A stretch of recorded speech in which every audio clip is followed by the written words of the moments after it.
Hi everyone, thanks for joining us for Northern Ag TV. I'm Grace McDonald. During President Trump's first day back in office, he highlighted several executive orders that he will be signing on. Of course, trade and tariffs were top of mind, and Trump said that he would immediately establish the External Revenue Service to collect tariffs and taxes from other countries. The proposed 25% tariff would apply to all goods imported from Canada and Mexico, although there have been some conflicting reports about some product exemptions.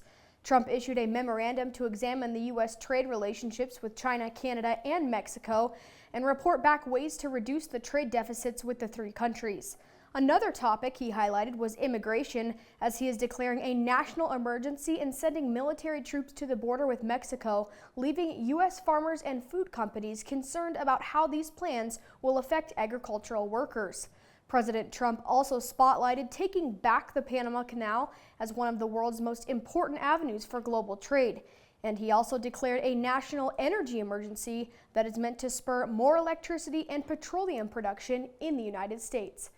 Outgoing USDA Secretary Tom Vilsack sent a letter to the Secretary of Mexico noting the progress that's been made in the attempt to reopen trade with the country, but also said that more action is needed in order for trade to resume. Vilsack asked for the establishment of 2 planned sterile fly dispersal centers in southern Mexico to strengthen current efforts. He also said that it is important to expedite the approval process for the facilities to resume safe exports.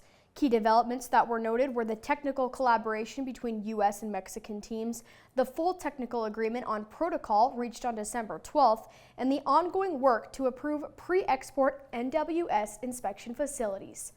Well, although the inauguration parade got canceled and the MSU Rodeo team didn't get to take their big trip to the Capitol, they still had Bobcat Rodeo representation on Monday. Chantel Brewer and Alexis McDonald attended the inauguration, and Congressman Zinke gave them a tour of the U.S. Capitol. Still, congratulations to the MSU Rodeo team for being nominated by Congressman Ryan Zinke. We'll be back with the markets right after this. From the beginning, we've worked closely with farmers. BNSF's ties to the agricultural community go back 175 years. Together, we've innovated to make the U.S. agriculture supply chain one of the most efficient and productive in the world. Our strong relationship powers BNSF still today and helps us move the nation like no one else can. At BNSF, we move the nation for you. Talking with someone that you know is stressed out, those are difficult things to approach, but if you're good friends with those people, reach out and say, I'm here to talk to you. We can find somewhere to get some assistance. It's hard to get involved, but at the same time, you want to just say, hey, there is help available. For more tips in dealing with stress in agriculture or for free counseling for egg producers, visit beyondtheweather.com. Hi everyone, thanks for joining us back for the markets. Traders anticipate there will be a point at which prices will not continue to increase, as the market may have run its course. And yesterday, that kind of looked like the day for that to happen, but there is still underlying support. Cash cattle trade was higher last week, and box beef prices are still in a good range too, but the futures did move lower. Traders are waiting to see cash cattle trade take place in order to find a sure direction, but it seems they are trading cautiously ahead of Friday's cattle on feed report. Although it was a very cold day in Worthing, still a very large offering of high-quality feeder cattle in Sioux Falls on Monday. It was reported that fleshy condition ran heavier this week as more cattle are showing the effects of a dry winter and rather easy growing conditions for January in the northern plains. Heavy 6-weight steers sold at mostly 307, 7 to 750 pounds at 293, and heavy 7s at 283.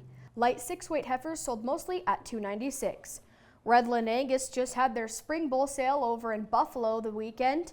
Bulls sold at a 81.45 average. Their top bull went to Tim Birch out of Montana, selling for $19,000. While the strong U.S. dollar index has been contributing a fair share to the wheat struggles in recent weeks, and finally that value dropped following the inauguration and allowed the wheat futures to have big gains in yesterday's session. The fact that there have been social media reports of lower than expected Brazilian yields and problems due to excess water continue has helped, and so has the fact that Trump's first day orders did not include any increase in tariffs. That's it for today's Northern Ag TV report. Thanks for joining us. I'm Grace McDonald.